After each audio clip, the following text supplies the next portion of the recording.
In tropical forest or in Africa in particular, bushmeat is a really important natural resource for communities because bushmeat first provides proteins and a big part of income.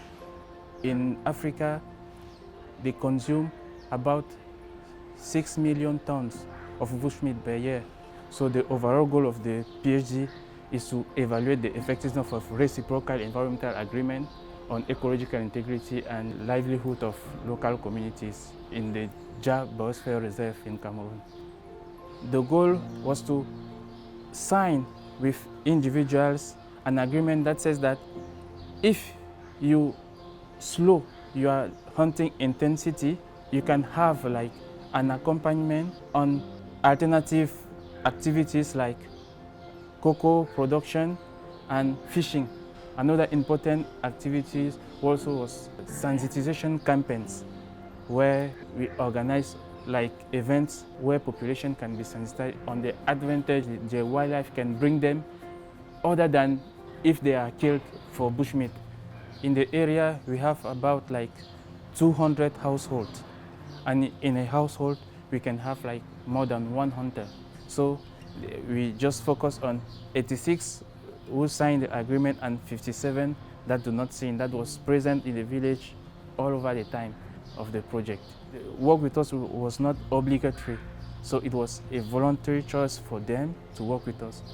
Between the two groups of households, there was no difference in the asset possession by the two groups, but at the end, we noticed that household who signed the agreement has increased their asset by almost 100%. For food security, it is an increase by 30%. For example, we can say that at the start of the project, 41% of households who signed agreement was food insecure, compared to only 15% at the end of the project.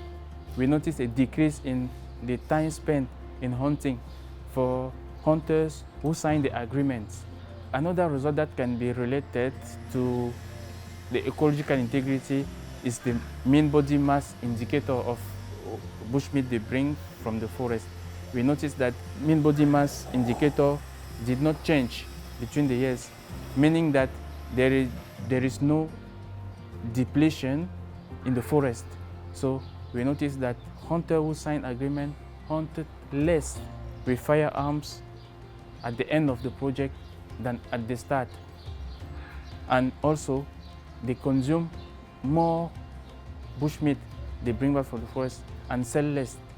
We noticed that households who signed agreements were more likely to protect wildlife at the end of the project than before.